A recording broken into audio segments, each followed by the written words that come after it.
In the days since police made this tragic discovery, the Delphi community has been coming to terms, I should say, with a painful reality.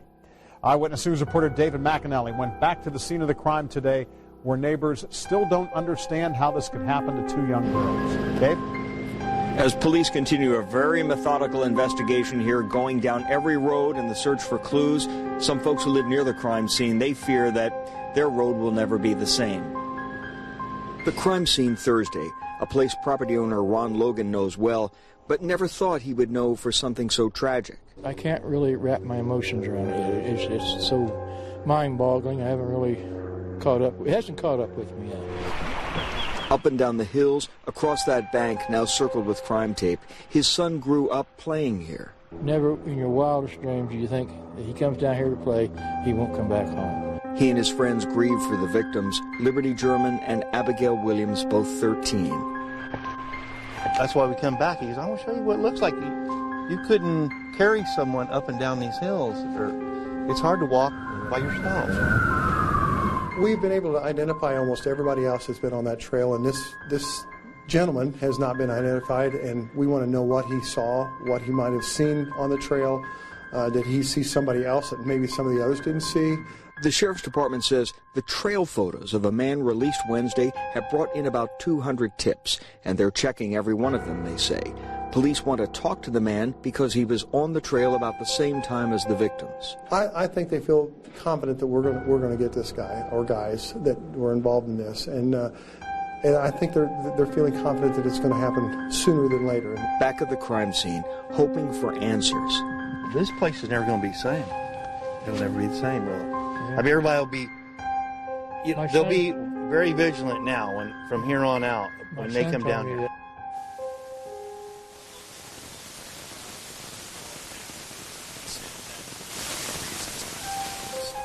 All right, that's David McAnally tonight in Delphi. Now here's another look at the man police are so desperate to talk to. Again, they have not said he's a suspect or a person of interest. Instead, investigators believe that he is the only person they haven't identified who was in the area at that time. Now, if you were in the area that day or you know anything that could help solve this case, police do want to hear from you. They've set up a new tip line for information about the murders of Libby and Abby. All tips should be called into that number, and you can remain anonymous. You see it right there on your screen. The number is 844-459-5786.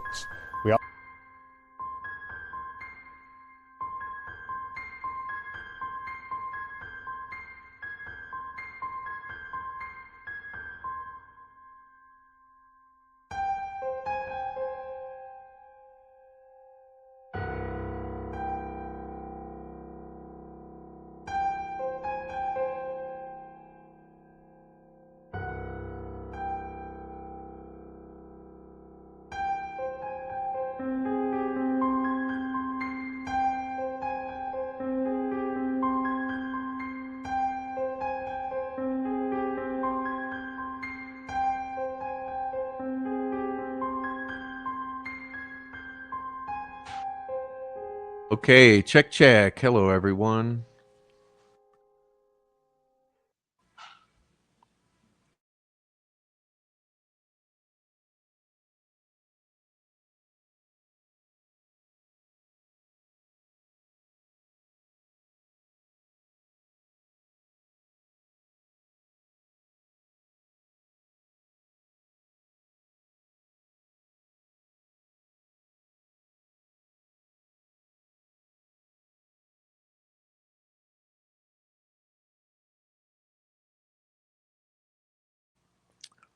How's the sound check going?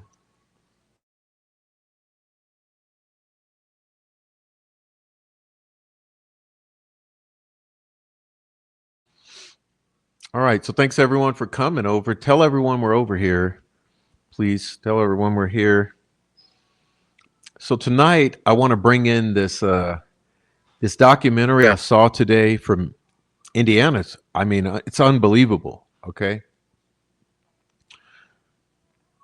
Probably what I'm going to do is record this and post on YouTube later for those who don't know how to come over here. But I want to get started with this so you guys can watch it. Believable. I don't know who's seen it today, but if you haven't seen it, It's amazing. Okay, this is called Burned Alive. All right, so let's dive in.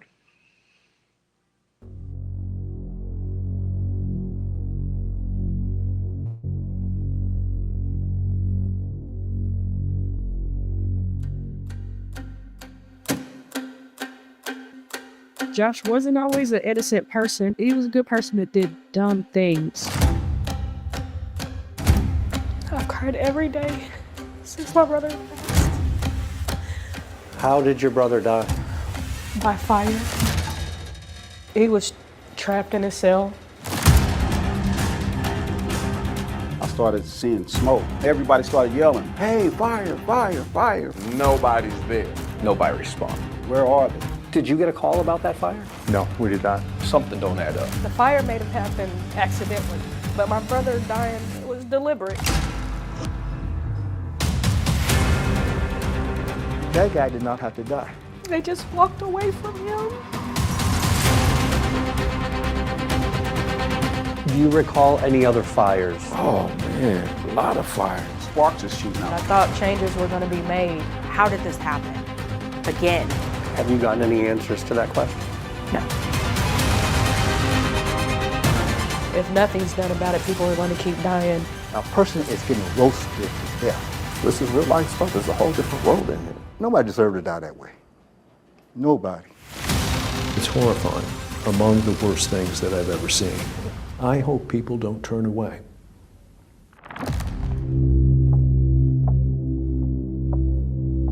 Burned Alive.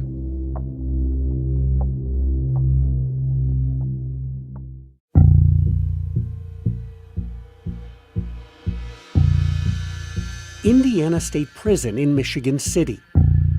It's the state's Michigan oldest City. and some say toughest prison. And what happens inside these walls often stays a secret. That is, unless someone's willing to talk about it. Now, I'm glad to talk to you about this because I need to talk to somebody. They messed up here. They didn't do what they were supposed to do. Somebody gonna get hurt. There are hundreds of inmates in this maximum security prison. Some are sentenced to life. For others, this prison is unknowingly a death sentence. It was Saturday morning, Michigan City. and I woke up to my mother screaming. And it was a scream I never heard before, so I ran downstairs. She was just on the floor. She said, "They killed my baby." Crystal Devine's brother, Josh, died inside the Indiana State Prison back in 2017. I've cried every day since my brother passed. Josh was just 2 years younger than Crystal. They were best friends. We had a nickname for each other, Twin Face, because we looked so much alike. Crystal and Josh grew up in this neighborhood on the east side of Indianapolis. She says it was a rough childhood, especially after their dad died. Josh was just 2. He was small, skinny, scrawny, big teeth with a gap. So he got picked on sometimes, and I was very defensive. We might fight at home and wrestle and do all those things at home, but you didn't mess with my little brother. Crystal remembers celebrating birthdays and holidays together, swimming with her brother at Ellenberger Park, and their first trip outside Indiana to go visit an aunt in Florida. We just absolutely loved it. It was like one of the best experiences ever to be able to go to the beach every day. The good times did not last long. Josh was hungry, so he started stealing food, then robbing people for money. By the time Josh was a teenager, he was constantly in and out of juvenile detention. Josh wasn't always an innocent person. He was always, he was a good person that did dumb things. In 2005, Josh pleaded guilty to possession of marijuana. The following year, he was arrested for robbery, and he went to prison. And when Josh got out on parole, he was arrested for another attempted robbery. That was 2012. That was the last year that he was free. A Marion County judge sent Josh back to prison, a 16-year sentence. That's how he ended up in Michigan City. We never lost our bond to each other. We wrote each other a lot. We talked on the phone a lot. What'd you guys talk about? what life would be like when he got home. He wanted to start a family. Talked about how we would leave Indiana one day and go live somewhere where we could be at the beach all the time, anytime we wanted to. Crystal says for her brother, it was more than just a dream. It was freedom. The water makes you feel free. But for Josh, there would be no freedom. And there would be no water when he needed it most. How did your brother die? By fire. He was trapped in his cell. April 7th, 2017. Josh was assigned to B cell house up on the top floor. According to an incident report from Indiana State Police, all inmates were locked in their cells for the night when fire was first seen in Josh's cell around 9:35. One of the prison supervisors said flames were shooting out like a fire-breathing dragon. It sounded like a blowtorch. Lee Miller lived just one cell over from Josh, up on the 500 range. Oh, that means it was getting good oxygen. Horrible, horrible. He says he'll never forget that night. I remember. I almost burned up in my cell. The fire came over into my cell. I'm laying on the floor. You got the flames coming around the corner, coming into the top of my cell. I was terrified. Photos from the state fire marshal show what was left inside cell 540. That right there is the toilet. Next to it is an electrical outlet. And over there, that's Josh's bed. A state police investigator wrote this cell was completely burnt. And by the time guards got Josh out of his cell, so was he. I actually seen Joshua laying on a range. This poor guy. We fucked him up. They pulled him out the cell. Josh had second and third degree burns covering his entire body.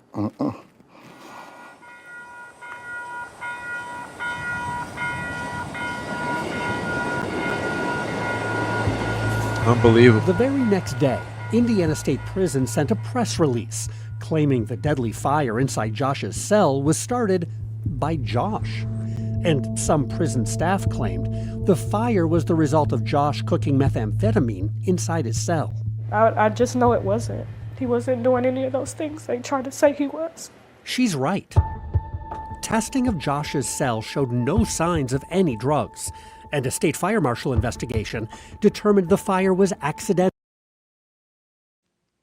Okay. First major commentary. Hold the phone. Hold the phone.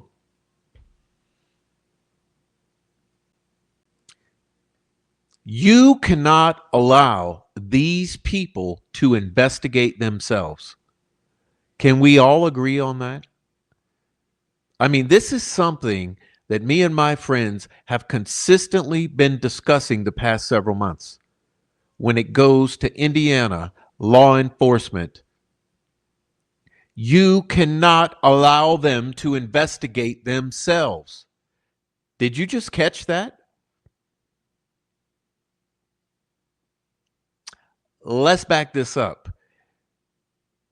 They tried to claim that this guy was cooking meth and burned himself alive in this cell, only for it to then be discovered that that was a complete fabrication.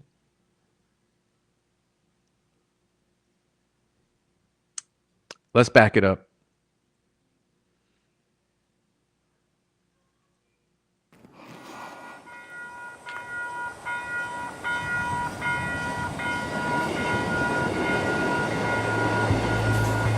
The very next day, Indiana State Prison sent a press release claiming the deadly fire inside Josh's cell was started by Josh. And some prison staff claimed the fire was the result of Josh.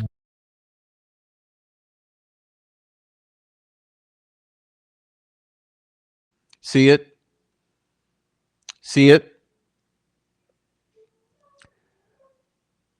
The prison says, oh, yeah, he was attempting to make homemade meth. Cooking methamphetamine inside his cell. I just know it wasn't. He wasn't doing any of those things they tried to say he was. She's right.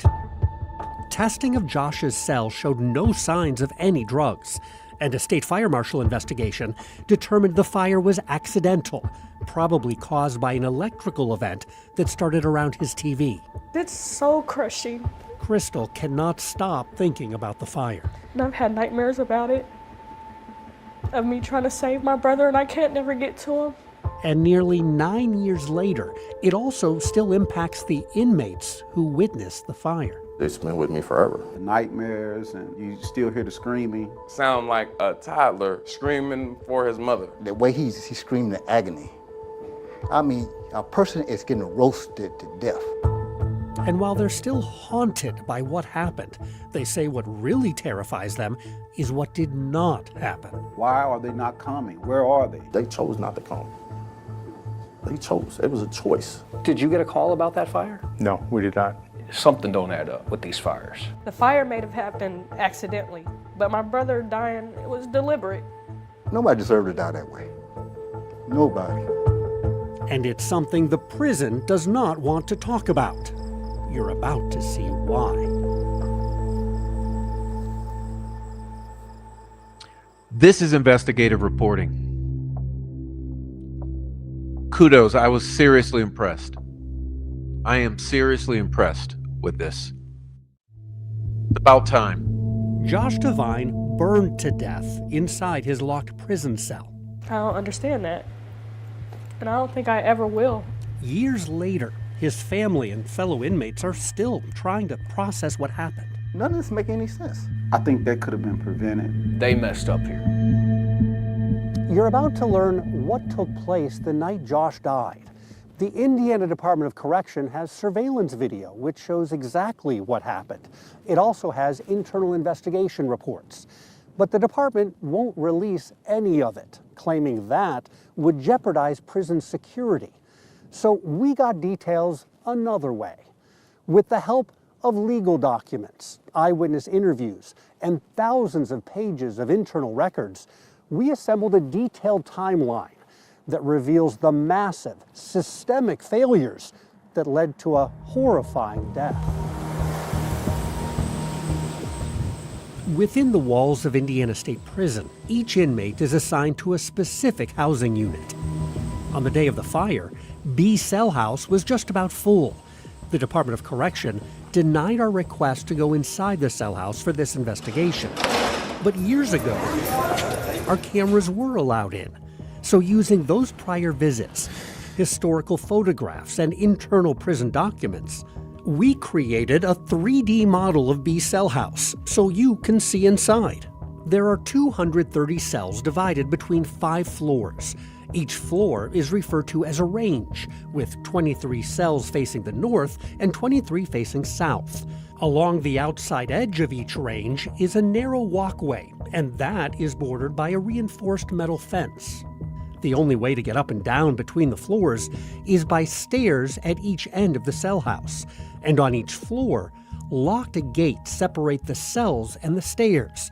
Correctional officers must unlock those gates before they or inmates can move from one floor to the next. And each floor has its own separate keys. All of that's important, and we built this model to help you understand where inmates and staff were at the time of the fire.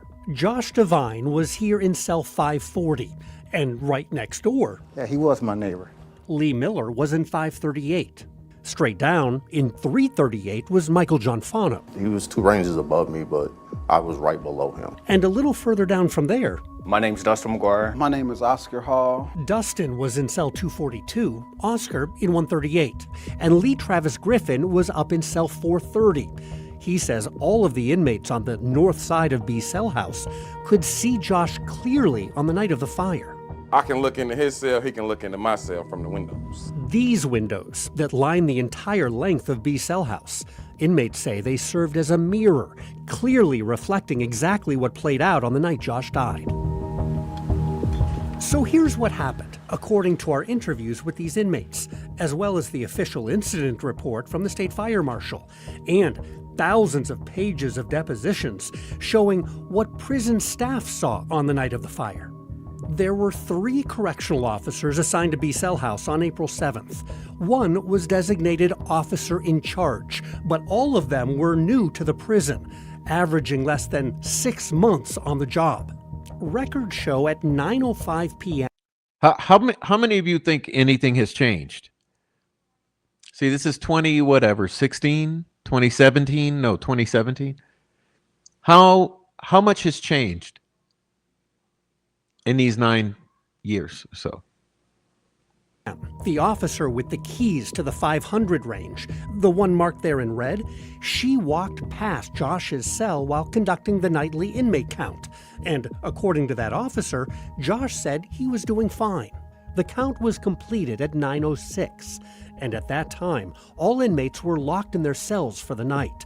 At 9:33, all 3 officers were down on the first floor, 2 of them filling out payroll forms in an office, while the officer in charge stayed inside the officer's station on the other side of the range.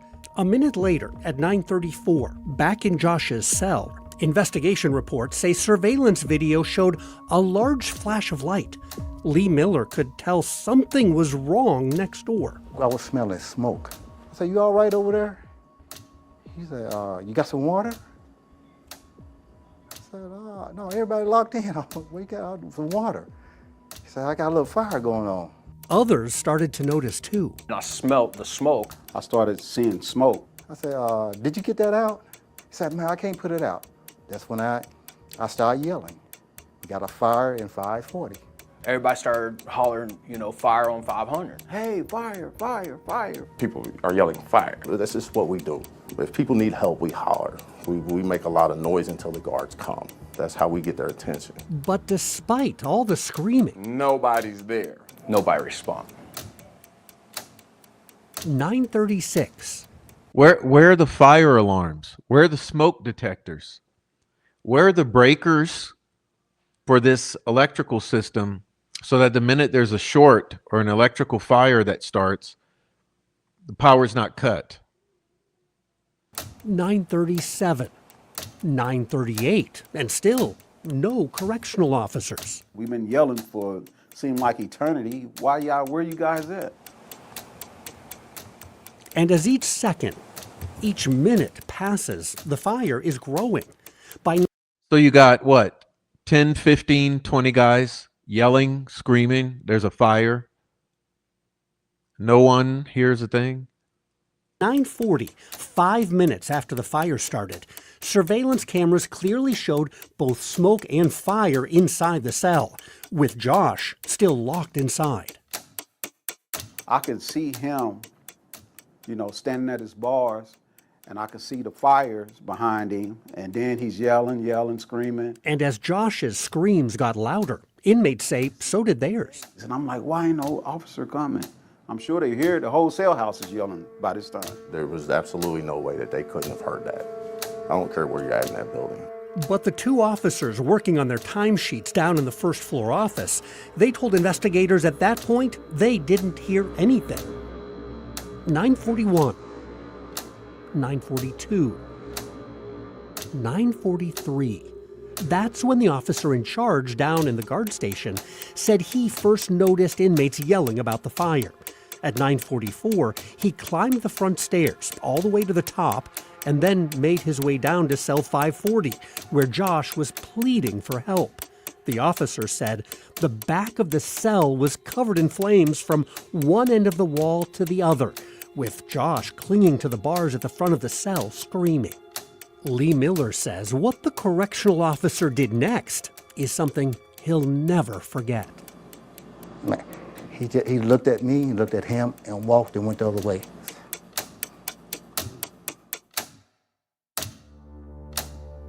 The officer in charge did not let Josh out of his burning cell because, well, he didn't have the right key. He had keys only for cells on the first floor. All the keys for up here on the 5th floor, those were down with one of the other guards down in the office. And All of the fire extinguishers, those were down on the first floor too. So the officer in charge had to... So where are the radios? Where are these radios? What? I need someone to run up here to level 5 immediately. We have a fire. We need to let this guy out. He's about to get burned alive. I need you to run up here immediately. Where's the radios?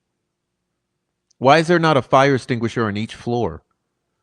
use his radio to ask his fellow officers to bring him fire extinguishers and keys. But there was another problem. His radio wasn't working. Now, with precious moments ticking away, the officer headed back down the stairs to yell for help from the other guards. At 9:44, 10 minutes after the fire first started, the two guards working on their timesheets come out to the range after hearing the officer in charge screaming their names. One of the guards ran upstairs to help the officer in charge. She used her radio to call a signal 1071. That's the code for fire, alerting all prison staff in all cell houses all across the prison that there was an emergency. But the other guard, the one with the keys to Josh's cell, she was told to stay by the cell house door down on the first floor to let first responders into the cell house when they arrived. Why the keys to unlock Josh's cell were left downstairs with her? We don't know. About a minute and a half later, at 9:46, supervisors and first responders entered B's cell house. One grabbed the keys, another got fire extinguishers from the guard station, and they all ran up to 500 to try to unlock Josh's cell. But by then, 12 minutes after the fire started, it was too late. When they finally got up there, the man's cell was fully engulfed. So, you're telling me they couldn't have brought a fire extinguisher up immediately? I mean, they were already, 7 minutes late? They couldn't have immediately rushed up a fire extinguisher, shot it into the cell? Like, one of those guards couldn't have grabbed a fire extinguisher, ran up with it, shot it into the cell while the guy's still in there? Just scoot over, guy.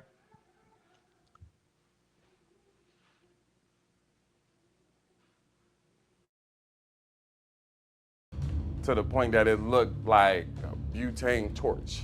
It looked like the air itself in his cell was on fire. It's something that you would see in a movie, and it was real life. 9:47, 13 minutes after the fire started. I got on the floor, on my belly. As Lee Miller tried to hide from the 13 flames that were now shooting into his cell next door. I was terrified. I just thought I was going to burn up. The correct keys finally made it up to the top floor. Supervisors arrived at Josh's cell with the keys and fire extinguishers. The cell door was now unlocked, but it would not open enough for Josh to get out. One of the supervisors described Josh's last moments. Because metal expands when it heats. You know, metal expands when it's at these 1,000-degree temperatures. Which is why you should have sprayed the fire extinguisher in there in the first place to prevent this from getting to this level. When he reached out and grabbed the door and tried to push, like I literally watched the skin on his hands peel back because it got so hot. And then he fell to his knees and he died. Stopped talking. There was fire coming out of his mouth. 9:49. 15 minutes after the first signs of trouble, prison staff are trying to put out the fire in Josh's cell. According to a lieutenant, it took them 5 more minutes and several more fire extinguishers before the flames disappeared. There was no more fire, and he stopped yelling. So I said, oh. And once I saw that the fire had just went black, it was no more fire, and it's just black everywhere, and he stopped yelling, I knew he was dead by then. Josh was dead, and 20 minutes after the fire started, the emergency was still far from over.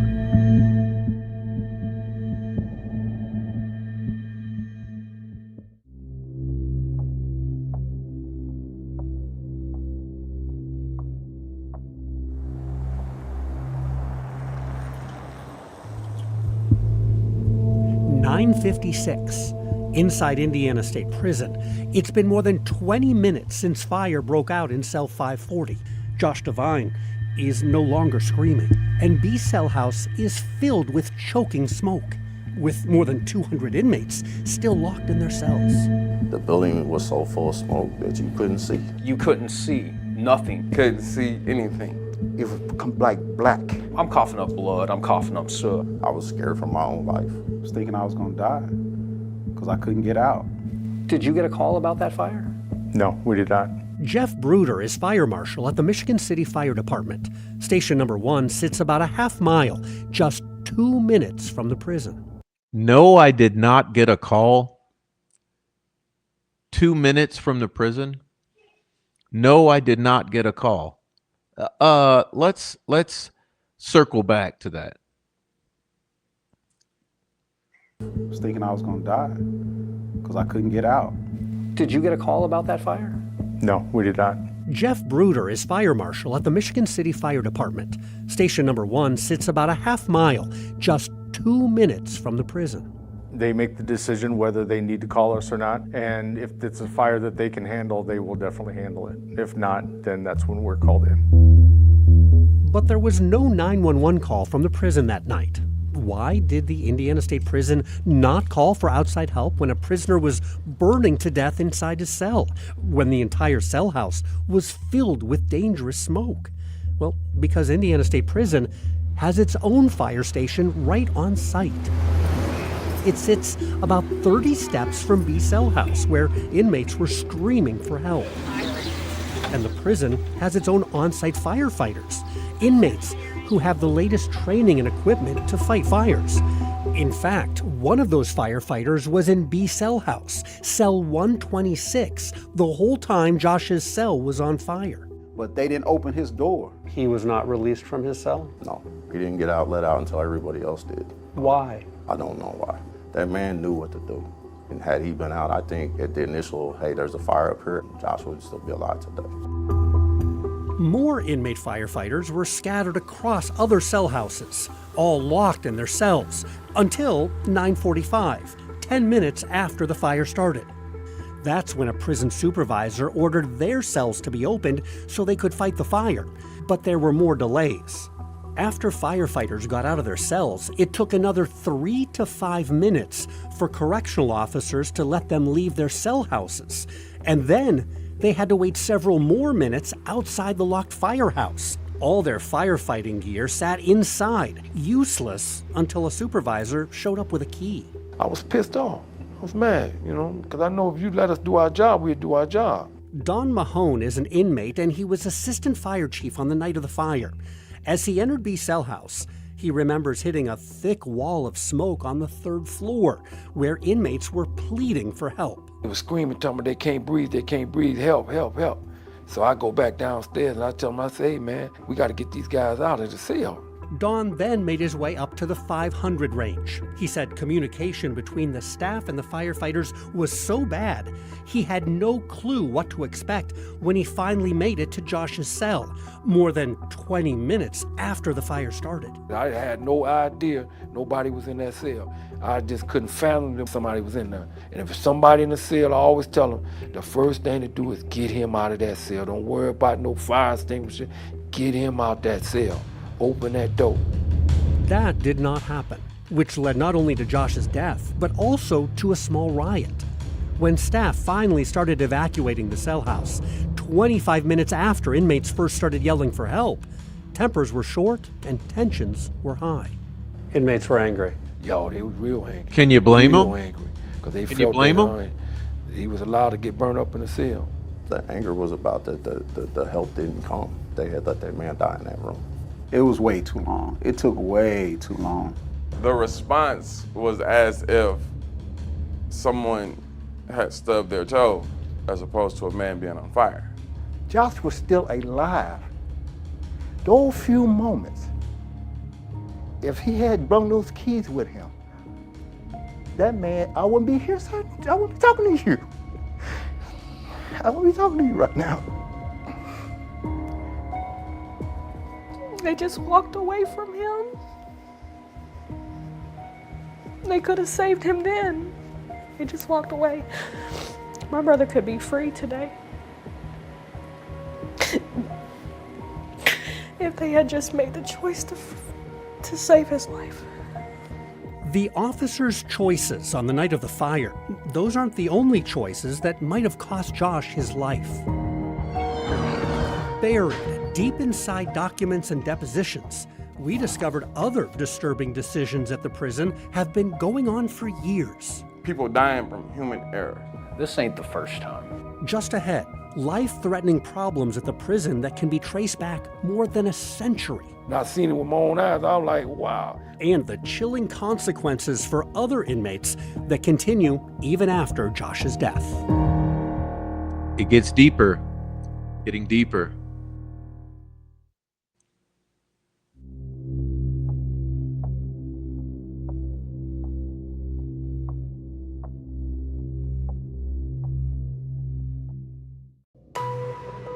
The fire that killed Josh Devine inside his locked cell, it left inmates shaken.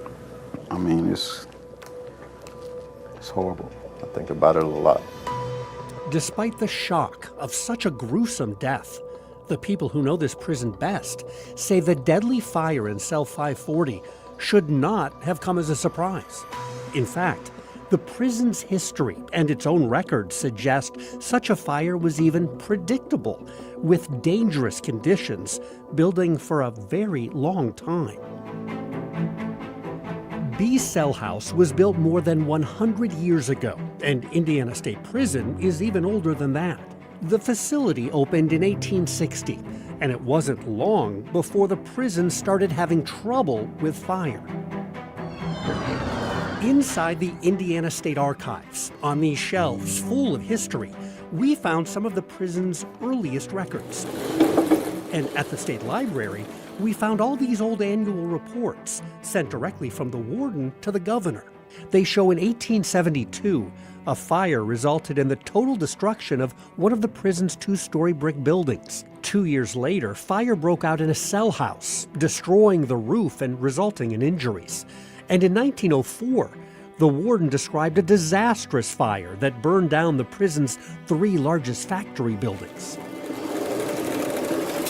These old reports describe fires all across the facility: cell houses, offices, factories, warehouses, the prisoner's bathhouse, all places where inmates lived and worked. I've been here for 14 and a half years. These inmates cannot talk about what happened back in the early 1900s. I've been here since 2011. But they can talk about what they've seen over the past few decades. I've been at the Indiana State Prison since 1986. And they confirm, even today, there is no shortage of fires inside this prison. Oh man, I've been a lot of fires. Prison incident reports show many of the fires happen when an inmate accidentally leaves a hot pot plugged in his cell, or when inmates intentionally set fires as a form of protest.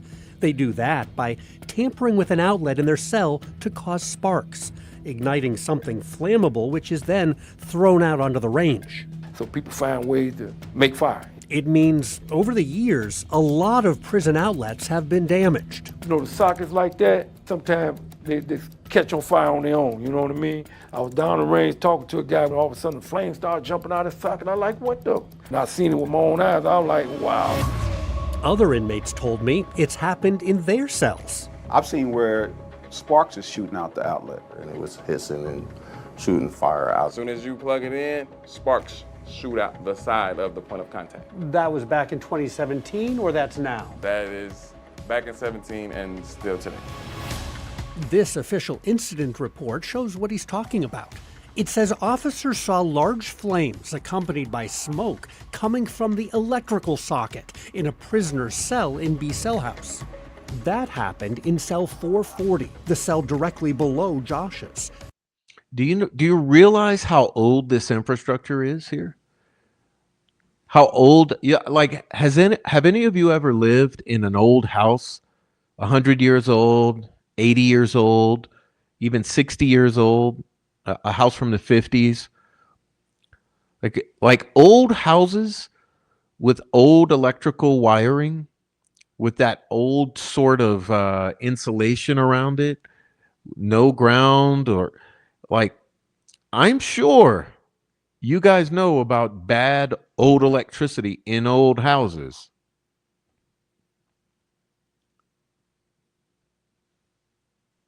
And it happened just months before Josh died in another electrical fire. I also reviewed statements from guards and supervisors who testified they'd seen numerous electrical fires and sparking outlets in inmate cells. And an inmate firefighter said outlet fires are a widespread problem. But despite the history of fires, we discovered the prison repeatedly cut corners and violated its own policy for fire safety. That policy says Indiana State Prison has a plan for evacuating cell houses during a fire emergency. But an officer testified getting to the prison's fire emergency plan was quite difficult because it was kept in the warden's office, where guards can only access it if you come in on your day off to read it. And the officer in charge of B Cell House on the night of Josh's death testified he was never trained on how to respond to an emergency or how to evacuate inmates. The policy. Where's the fucking training? You're responsible for the lives. How many in that one building? How many individuals are housed, did they say? I can't recall from the beginning, but it's over 200, right? You're responsible for hundreds of lives in your little area of responsibility. Hundreds of lives. Where's the training? I mean, I know in my jobs, I've had redundant training every year, maybe twice a year, just training on top of training on top of training till it's mind-numbing the amount of training that you're forced to comply with. Where's the training?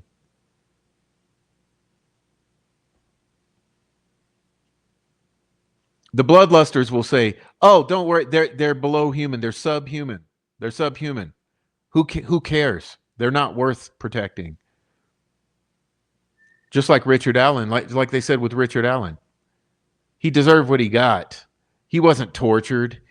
He wasn't tortured and abused and threatened. He deserves every bit of what he got, and he's going to get.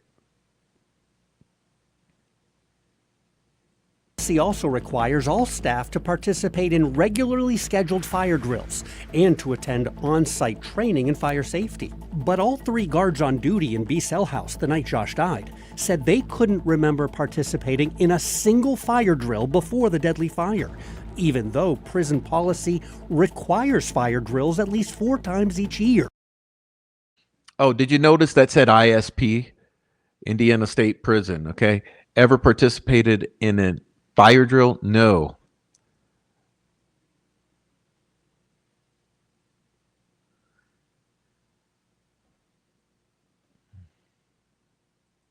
In every cell house and on every shift. And these fire drill reports also raise questions. They claim full-scale fire drills did occur on every shift in the months leading up to the deadly fire, with hundreds of prisoners evacuated from each cell house so inmates and staff could practice what to do in a real emergency. This report shows a nighttime drill with a full evacuation in B Cell House less than 3 weeks before the fire that killed Josh. But despite what's recorded in these reports, the officers assigned to B Cell House testified they never saw any fire drill evacuations on the night shift. And this inmate firefighter. Oh, so it's fraud. So we're just signing off on documents for the paperwork, right? We're saying, "Oh yeah, we did a fire drill. Yeah, we did. Check. It's fraud. It's fraudulent checking off of these documents for the red tape, right? To meet your obligations for the red tape.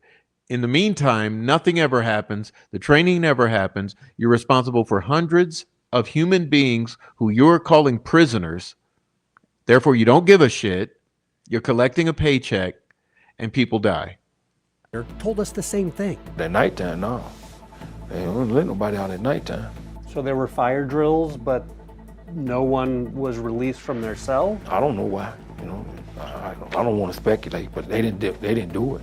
How much good is a fire drill if you're not letting people out of their cells? You ask the firefighter, I'm gonna say it ain't good, but I ain't in charge. They feel that that's sufficient. I didn't believe it was, but they did. Instead of actual fire drills, inmate firefighters said guards were given quarterly exams to see if they knew what to do during a fire. The guards in B Cell House did not know what to do, according to a firefighter who tested them shortly before the fire in cell 540. The firefighter reported they took it as a joke. They failed. Every one of them failed. As a matter of Hello. They took it as a joke, like Monica Walla took Richard Allen, right? They took it as a joke. They laughed. They failed. Every single one of them failed. In fact, one of the officers made the statement that if there was a fire, she was going to run out the front door. The lack of knowledge and preparation was exposed when fire broke out in Josh's cell. The prison's inmate fire chief reported all of the officers in B Cell House were panicking because they weren't sure on what they had to do. None of them knew what they was doing. I think it goes back to the training or the lack thereof. Didn't seem like the staff was prepared? Oh, they wasn't ready for that. And even a few weeks after the fire, when the officer in charge of B Cell House took another fire drill exam, he failed again. We got a copy of the exam. It shows a score of poor and says the officer doesn't know anything. And while staff did not get proper training, we discovered the prison did not get proper inspections. Indiana law requires the state fire marshal's office to inspect state prisons every year. But records show, at the time of this fire, B Cell House had not been inspected by the state fire marshal since 2010. 7 years. 7 years.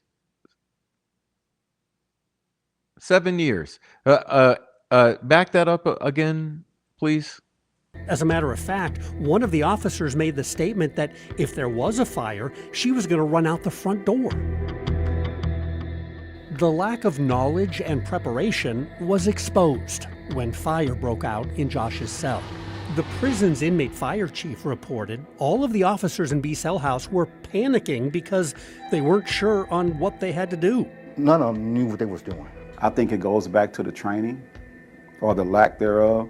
Didn't seem like the staff was prepared? Oh, they wasn't ready for that. And even a few weeks after the fire, when the officer in charge of B Cell House took another fire drill exam, he failed again. We got a copy of the exam. It shows a score of poor and says the officer doesn't know anything. And while staff did not get proper training, we discovered the prison did not get proper inspections. Indiana law requires the state fire marshal's office to inspect state prisons every year. Okay, listen here. Indiana law, Title 11, Article 11, Chapter 6-2 states that each year there must be an inspection by the state fire marshal. But records show, at the time of this fire, B Cell House had not been inspected by the state fire marshal since 2010, a full 7 years. And the local fire marshal in Michigan City? Do you conduct fire safety inspections over at the Indiana State Prison? No. Why? State property. I have no jurisdiction there. He says he's not really allowed in the prison. Well, unless they invite him, which they don't. No. So for years, the prison was inspecting itself with...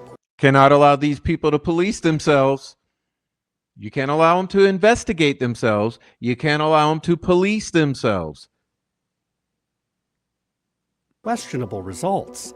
Just take a look at these fire inspection reports filed by supervisors in the years leading up to the deadly fire. They show B Cell House getting high marks for fire safety, a rating of 4 or 5 on every inspection. That means prison staff said the facility met or exceeded standards for its safety equipment, such as fire extinguishers, fire alarms, and its fire sprinkler system. Just one problem. There's no fire sprinklers in the cell houses. There are no sprinkler systems in ISP. Bruh, you see, this is more fraud, right? Ticking the boxes, complying with the red tape, putting hundreds of lives at risk in every single building. No one sees a problem with this? What are we in, 2026?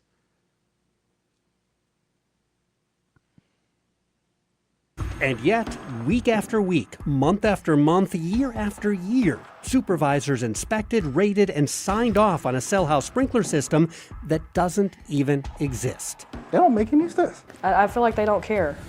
Bruh, this is straight fraud. Every one of them needs to be fired and charged for crimes.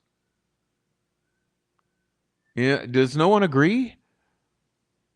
They're sitting at the desk, going down, just checking the boxes. Check, check, check, check, check, check, check. Confused about how the prison deals with fires and angry about the lack of accountability, It could have been prevented. Josh's family decided to fight back with a lawsuit in federal court, and it revealed some surprising new details. I couldn't believe it. That's horrifying. But with new discoveries, would the prison make changes in time to prevent another tragedy?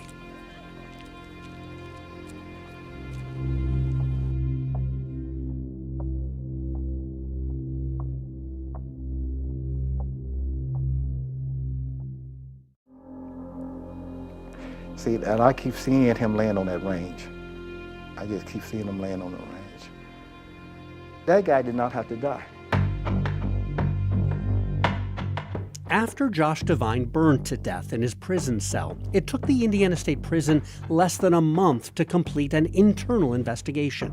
Department of Correction investigators wrote they cannot find any violations of policy or procedure or misconduct by any staff before or during the fire emergency. The investigation was sent to the warden and closed. Josh's family still needed answers. How did the prison explain things to you and your family? They just confirmed that he passed away and wouldn't answer any other questions. So honestly, I would really like to see people be held accountable for the actions they don't take.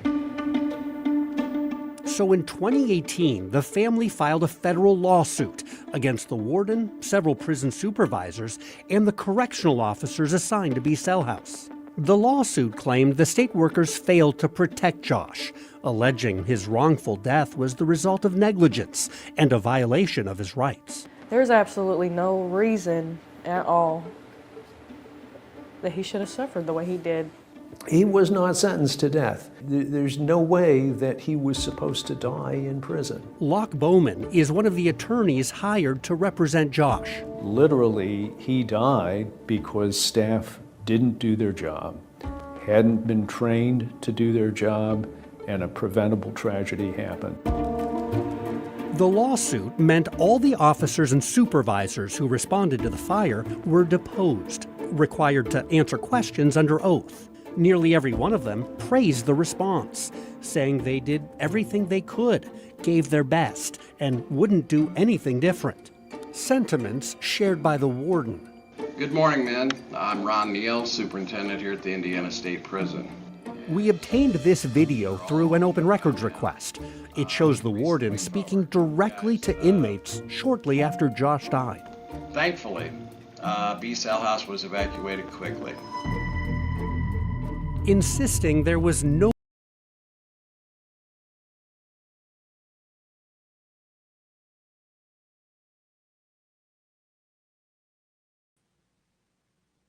I apologize. I apologize. The bad hand hit the wrong button on the mouse. So let's pull that back up. Apologize.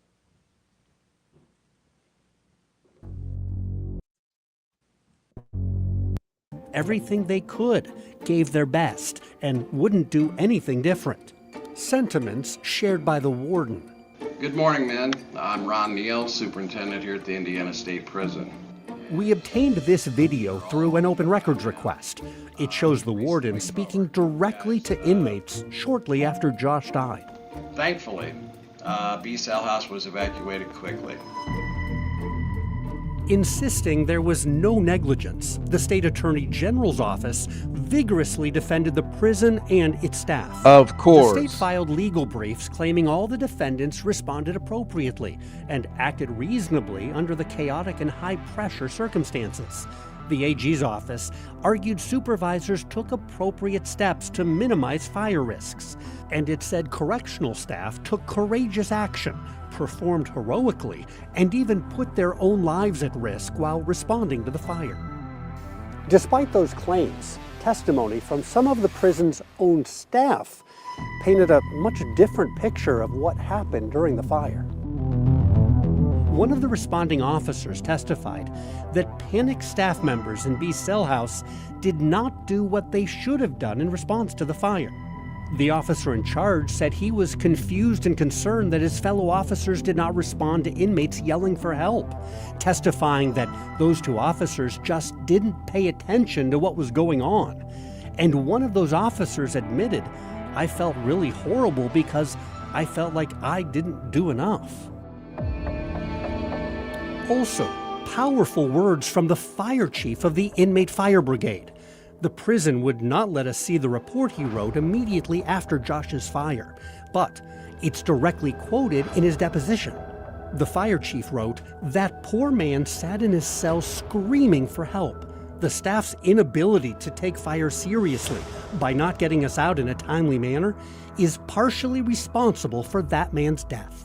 Keep in mind, records show after the fire started in cell 540, it took 8 minutes for a guard to go investigate the problem and 12 minutes to get the right key up to the 5th floor to unlock Josh's cell. What impact would a delay like that have? Massive. There's subject in there. You're going to want to get that door open as fast as you can to make sure you could at least give them a chance. Seconds count. You're a jailer. I like that fire marshal. Sorry. I know he kind of resembles Jerry Holman a bit. Sorry to make the analogy or the comparison, but I like that guy. He's kind of, you can see he cares. Man's death. Keep in mind, records show after the fire started in cell 540, it took 8 minutes for a guard to go investigate the problem and 12 minutes to get the right key up to the 5th floor to unlock Josh's cell. What impact would a delay like that have? Massive. There's subject in there. You're going to want to get that door open as fast as you can to make sure you could at least give them a chance. Seconds count. You're a jailer. Shout out Michigan City Fire Marshal. That matters Shout out for you Michigan City is the Fire keys. Marshal. Not having the keys is a serious failure of responsibility. So, when the Attorney General's office asked a federal judge to dismiss the case without a trial, the judge issued a very strong opinion, calling some of the Attorney General's arguments unconvincing and even absurd. Chief Judge John DiGiulio wrote, "A reasonable jury could find that the correctional officers were deliberately indifferent, based on how much time it took them to respond while inmates were screaming to get their attention." As far as the warden and prison supervisors, the judge said each one of them was aware of an abundant number of safety hazards, including the widespread persistent issues with fires and electrical outlets sparking. The judge took issue with dangerous policies at Indiana State Prison and dangerous lapses in enforcing policy, specifically pointing out some of the problems we've told you about: broken radios, no sprinklers, and no fire drills on the night shift. Sounds like a good federal judge, right? Sounds like the federal judge is not fucking around with this bullshit. The judge ruled he would not dismiss the case against the warden and most of the other defendants. The court set a trial date for July 2023, a legal victory for Josh's family. Those are Josh's ashes. For the first time, Crystal thought perhaps there might be justice for her brother's death. And even more importantly, I thought changes were going to be made. I was really hopeful that after what my brother had to experience, that nobody else would have to experience it. But before Josh's family would get their day in court, it happened again.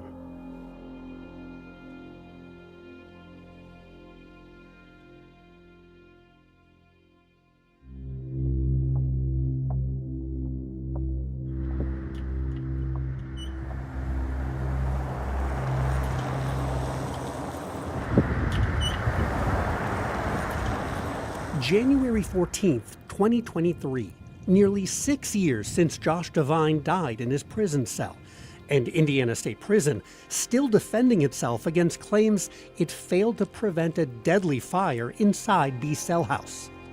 But on this day, the focus is about to shift to A cell house. That's where Michael Smith was assigned to cell 252. That's him walking out of his cell. The Indiana Department of Correction repeatedly denied our request to see this video. We got it instead from Indiana State Police, who were called in to investigate what's about to happen next. And at this point, we want to warn you, it's very difficult to watch. Michael walks back into his cell at 10 a.m. and closes the cell door behind him.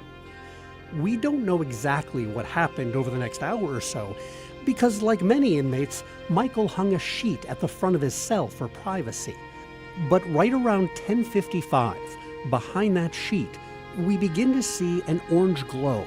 And about 30 seconds later, we can more clearly see both fire and smoke inside the cell.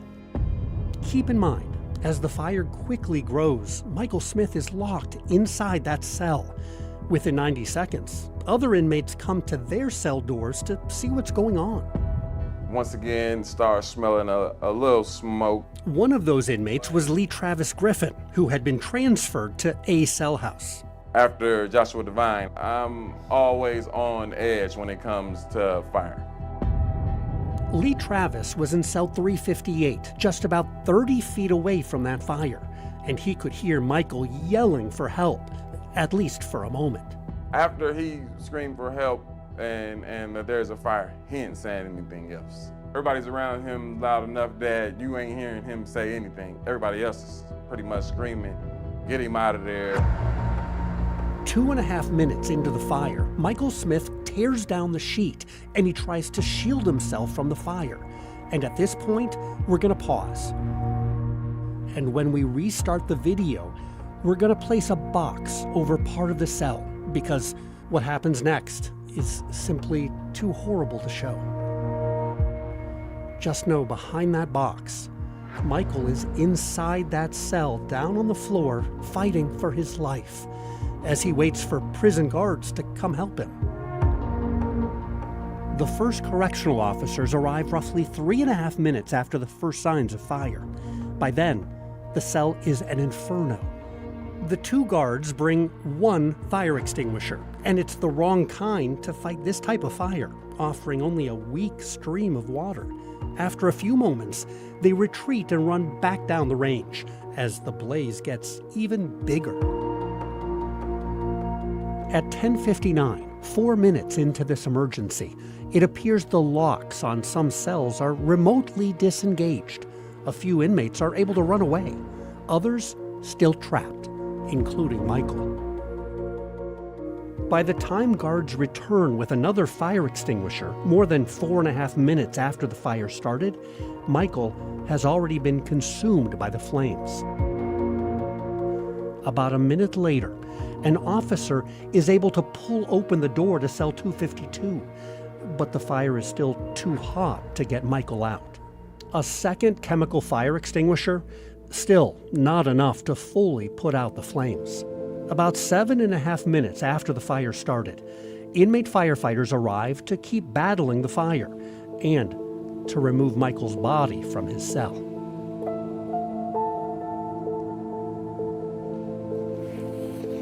It's just a box. These are my dad's ashes, and this is how I received him. Just like this. He's in a bag in a black plastic box. Misty Valencia is Michael Smith's daughter. She says there was no funeral for her father. When a death like this happens, you don't get that. You don't get that final just, I'm sorry. To show you that it's real. Did the prison explain what happened? Not really. It was just a very straightforward, there was a fire in his cell and he didn't get out in time. How does that happen? Have you gotten any answers to that question? No. The Michigan City Fire Marshal also wanted to know what happened, especially after city firefighters went to assist the prison but were turned away. Their dispatch report says Engine 1 crew tried to make entry into the prison. However, ISP staff would not allow any personnel behind the walls. It seems like it shouldn't happen like that.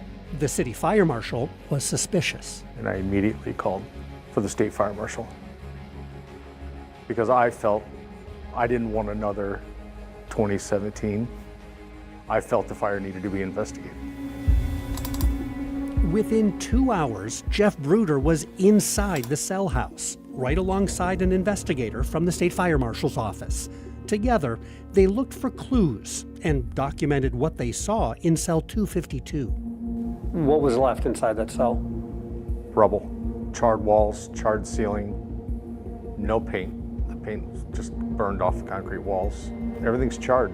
The conclusion from investigators, it was an electrical and accidental fire that started underneath the center of the bed. In that area, investigators found lots of evidence: burned up TVs, cell phones, and computers. Also among the rubble, melted wires and what appeared to be a homemade soldering device. Prison staff told investigators other inmates brought Michael their broken electronics because they considered him a handyman. And guards also claimed Michael had gotten in trouble in the past for altering a prison outlet, light fixture, and fan. So was this fire triggered by something Michael did, or something he brought into his cell? Or was it caused by a faulty or damaged outlet, the kind other inmates had described seeing throughout the prison? The flames started jumping out his socket. Sparks is shooting out. Sparks shoot out the side. Investigators did find this electrical cord from a computer plugged into the outlet in Michael's burned up cell, but determined it's not a conclusive piece of evidence. Were you able to determine what caused that fire? No. There's things that we couldn't rule out as far as electrical. Could have been an electrical fire. Could have been. Does the evidence point towards something else that's more likely than that? No, I don't believe so. While it's not clear exactly what started this fire, it's pretty easy to see the response was quicker than what happened 6 years earlier in the fire that killed Josh Devine. This time, guards arrived faster. They brought fire extinguishers faster. They radioed for help faster. And inmate firefighters were activated, released, and able to respond faster. And while all of that is significant, when you watch this video, it's horrifying. It is among the worst things that I've ever seen. This civil rights attorney. Yeah, I mean, look at that. You know what I mean? Look at that. Can you imagine? Arrived fast. Look at that. Can you imagine? You're locked in that. They brought fire extinguishers faster. They radioed for help faster. And inmate firefighters were activated, released, and able to respond faster.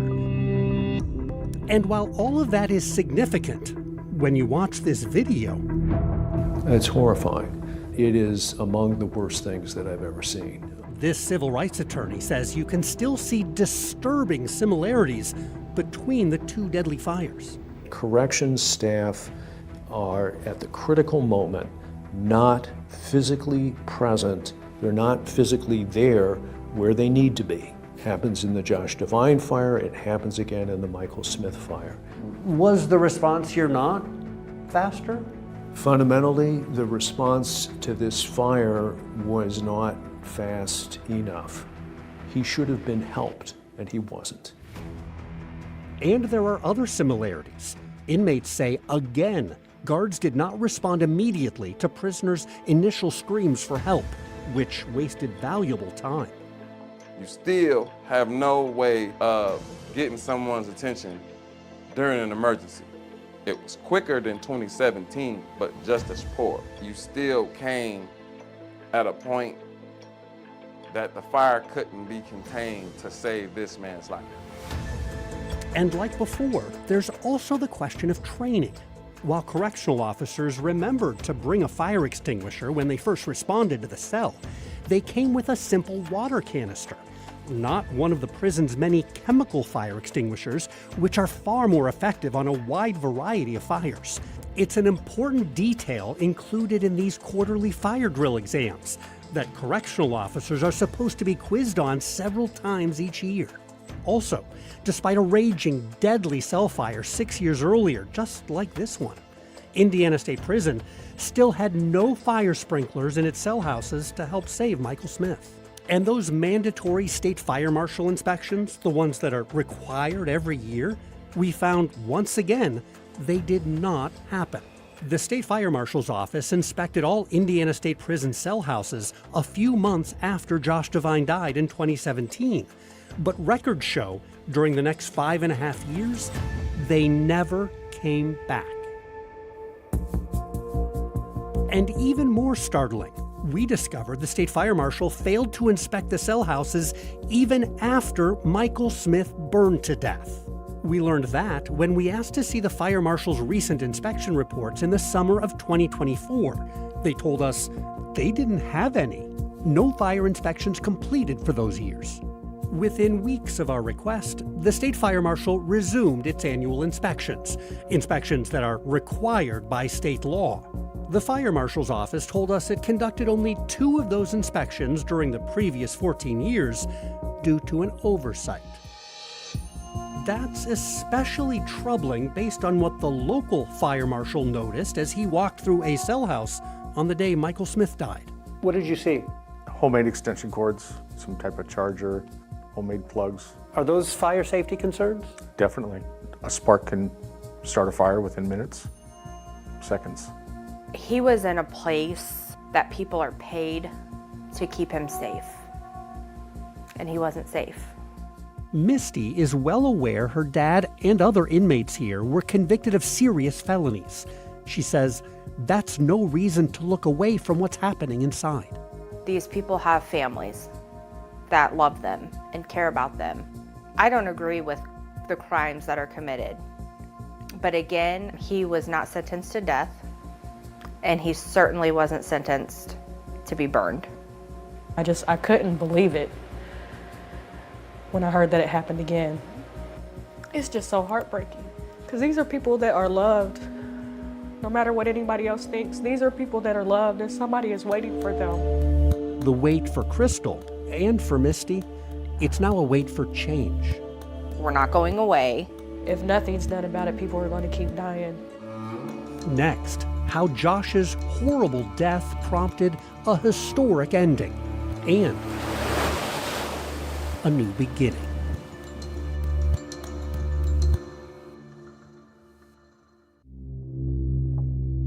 It's unbelievable. Unbelievable. Something has to be done. This whole thing. How did this happen? An enema. Again. Michael Smith and Josh Devine burned alive, 6 years apart at Indiana State Prison. Their families say both deaths were preventable. Something happened that shouldn't have happened. It shouldn't have happened in the first place, but definitely not again. And their attorney says the prison was slow to take action, even after the first fatal fire. It opens the prison to the possibility that history is going to repeat itself and there'll be another tragedy. So, after 2 inmates burned to death in their prison cells, what changes did Indiana State Prison make to prevent it from happening again? Did the prison make any changes to improve fire safety? We've been asking the Indiana Department of Correction those questions for more than a year. A department spokeswoman told me, due to pending litigation, we are not able to do an interview or comment on specifics. The agency did send me what it calls the most current fire prevention practices at the Indiana State Prison. It was last updated more than a decade ago, back in 2013. Guys, this is an unfortunate tragedy, and it's something that I never want to see repeated here at the state prison. That is Warden Ron Neal, who runs Indiana State Prison. While the Department of Correction denied our request to interview him, we do have this video showing the warden addressing inmates right after Josh's death. And at that time, he promised changes. Guys, moving forward, we're looking at several things. He said the prison would buy a new high-tech fire extinguisher, along with a powerful fan to clear out smoke. You guys were there, you saw how quickly the smoke built in this situation, so being able to evacuate it is certainly necessary moving forward.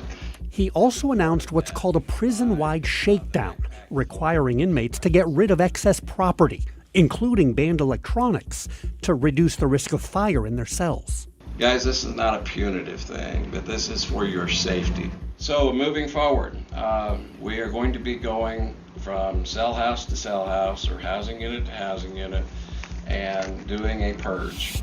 The warden said that back in 2017, and a purge did happen. But nearly 6 years later, when Michael Smith's cell burned, it was filled with electronics, raising questions about how seriously the prison really is monitoring inmate cells. And while the prison did get 2 foam compression fire extinguishers, the kind the warden promised back in 2017. This is the newest thing on the market and much more efficient than spraying water on a fire. It was still just water in that extinguisher that guards showed up with when Michael's cell caught fire in 2023. The new, more powerful fire extinguisher, that didn't arrive on scene until Michael was already dead. This failure of training was responsible in significant part for Joshua Devine's death, and remarkably, astonishingly, there's no modification of training in the aftermath of Joshua Devine's fire. You see the same problems recurring again and leading to Michael Smith's death.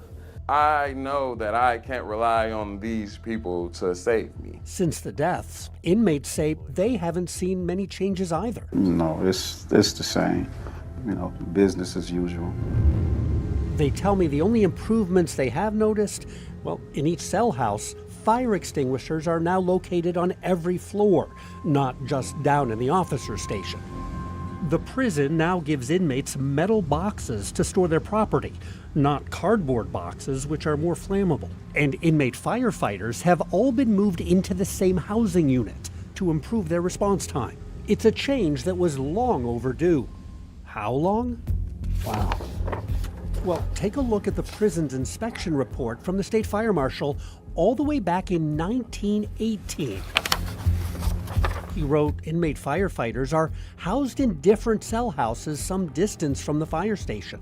And he said it's urgently suggested they be housed together, preferably housed at the fire station, to save valuable time in case of a fire at night. That urgent recommendation to house all inmate firefighters together was finally implemented 99 years after the fire marshal wrote this report. It happened right after Josh Devine burned in his cell while waiting for help. One of the supervisors who responded testified, I hate to say it, but something terrible had to happen in order for us to get it right. Whether the prison has gotten things right is still up for debate, because even today, it's missing something critical. The Indiana Fire Code says that prisons and jails in Indiana shall have sprinkler systems.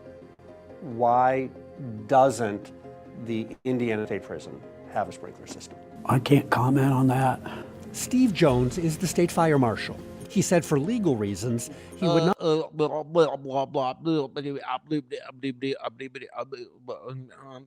Can't comment, no comment, liability, pending litigation.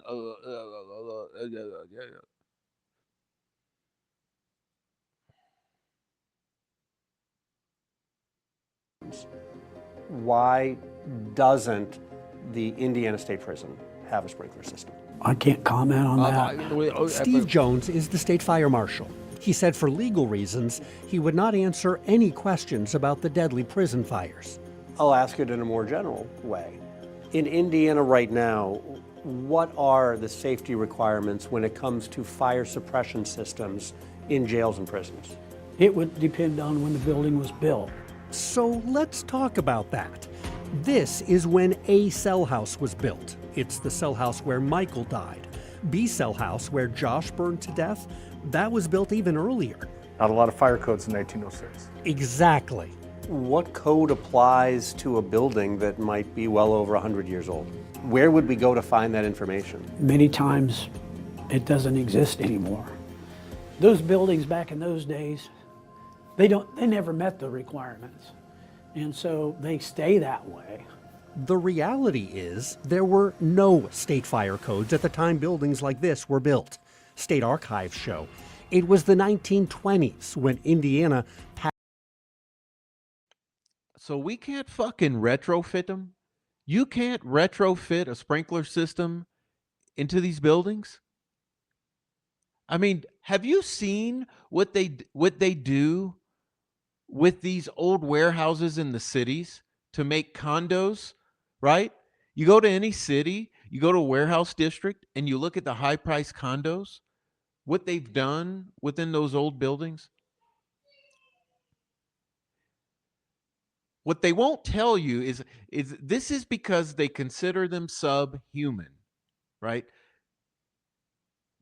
Subhuman.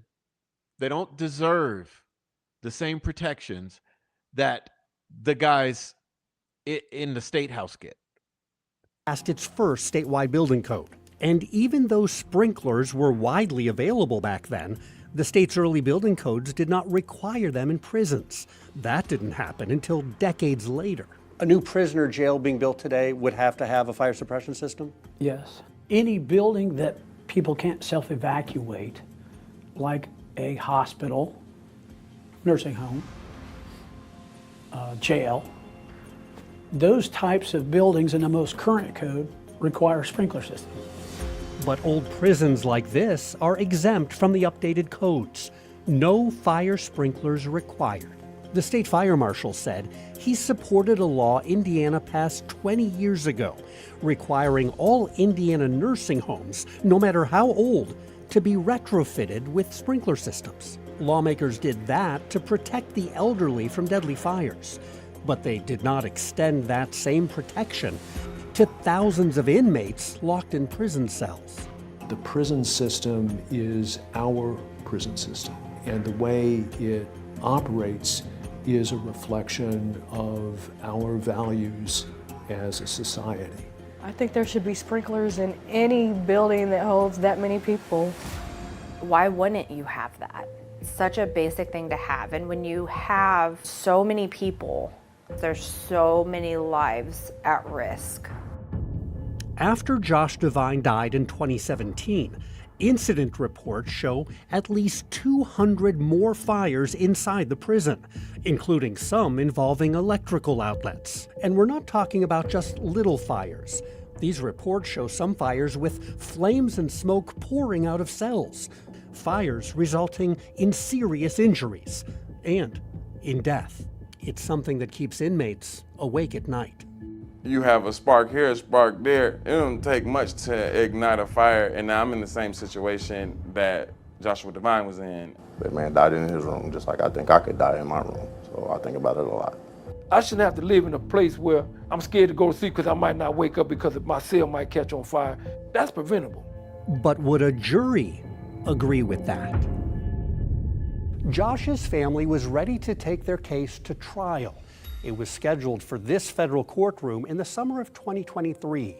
Jurors would get to hear all about the delays with the keys and the fire extinguishers and the firefighters.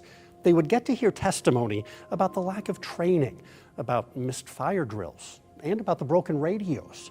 And they might get to hear that another inmate had just died the same horrible death.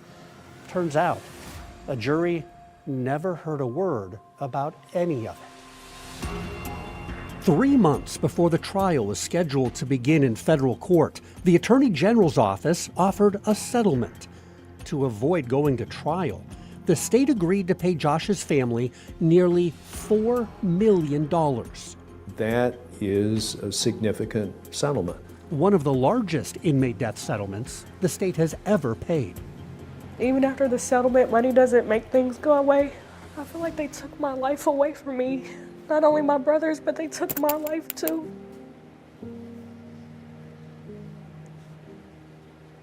Because my brother should be alive. He would be free. He'd be with me. And I don't get that anymore.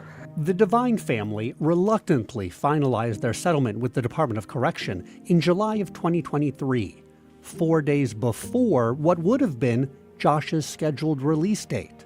As part of that agreement, the department and all the defendants denied and continue to deny any fault, wrongdoing, or liability for Josh's death. And that remains disappointing.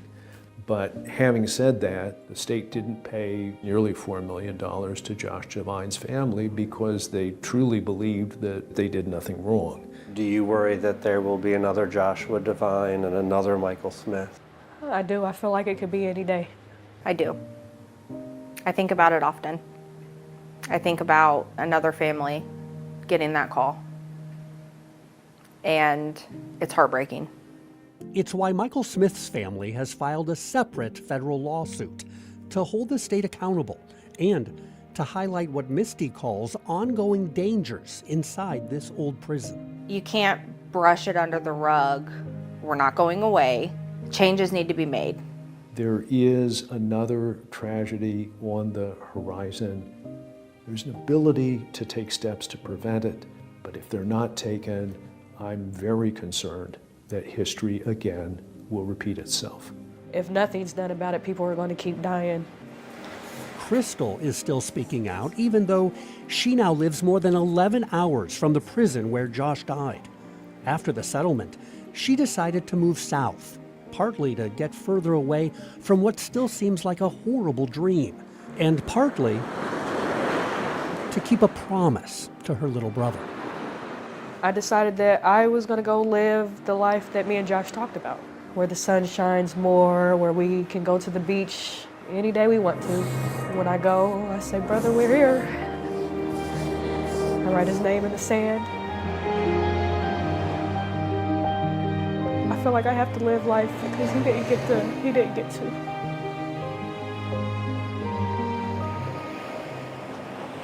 And he deserved to be home right now. So I try to live for him.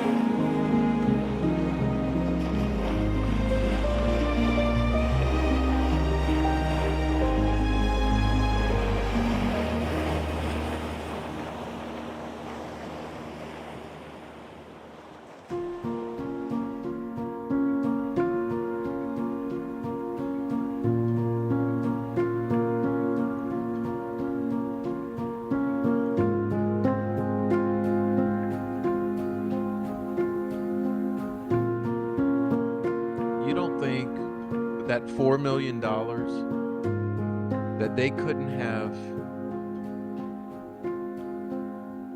put in a sprinkler system?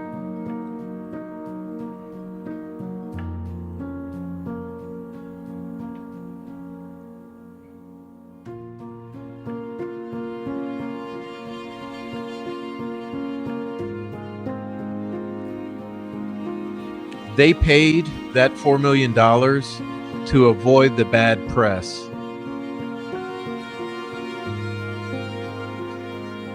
That $4 million was worth avoiding this very type of expose.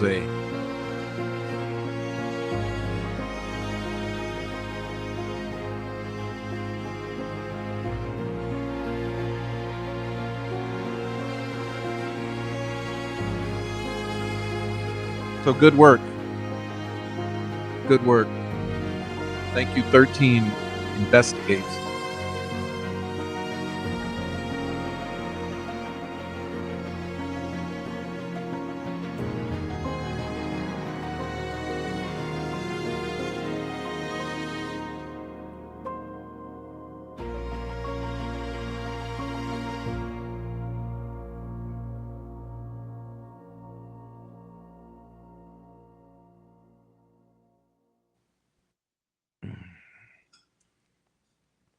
Well, thanks, Deb. And Day Tripper, Heavy Metal Rehab, Christine. I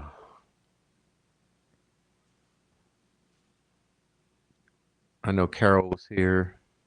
Rebecca Ann was here. Yeah, wow. It's a heartbreaker, but here's a problem with these facilities. As long as they're able to pay their way out of these situations, things will never change.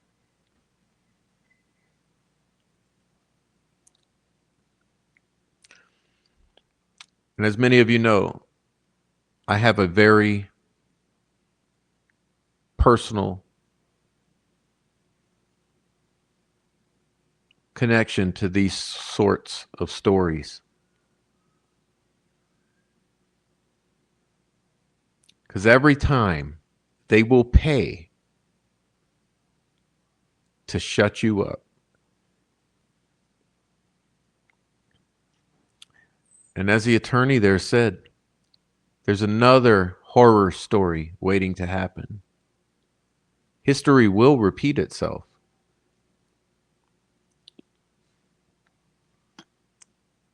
It's only a matter of time. How about we divert another $4 million into sprinkler systems in every prison in Indiana and jail?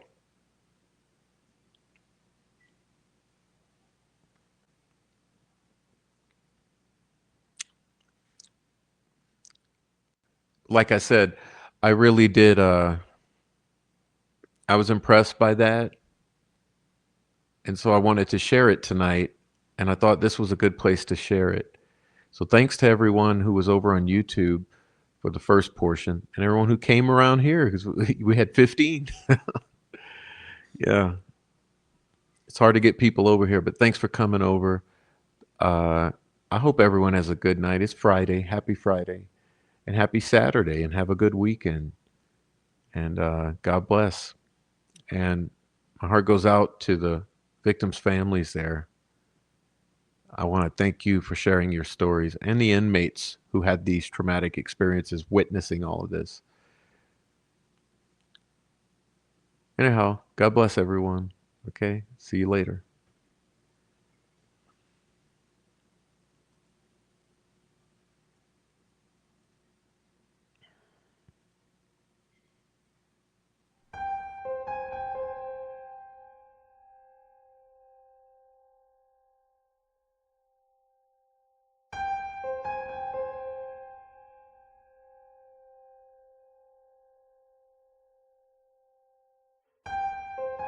It was our job to help law enforcement. Bruh.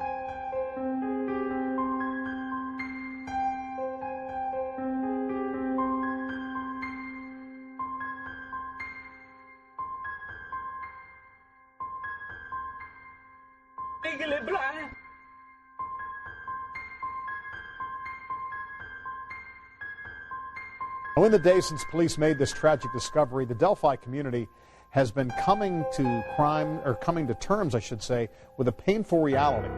Eyewitness News reporter David McAnally went back to the scene of the crime today, where neighbors still don't understand how this could happen to two young girls. Dave?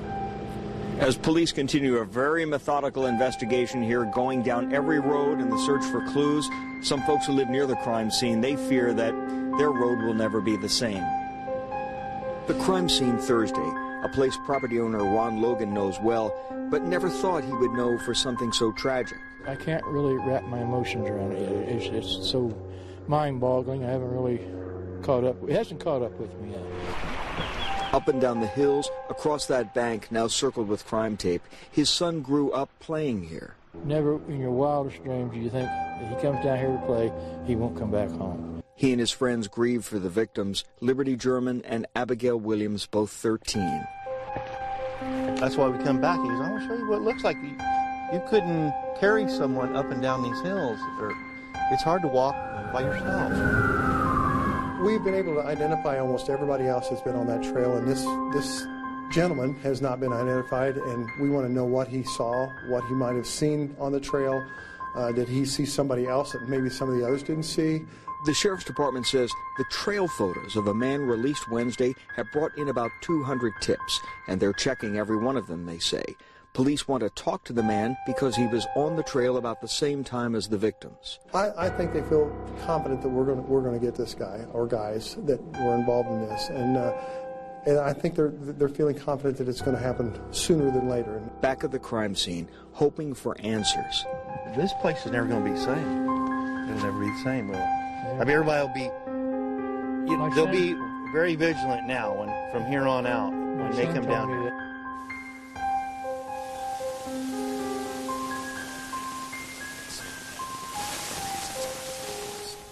All right, that's David McAnally tonight in Delphi. Now here's another...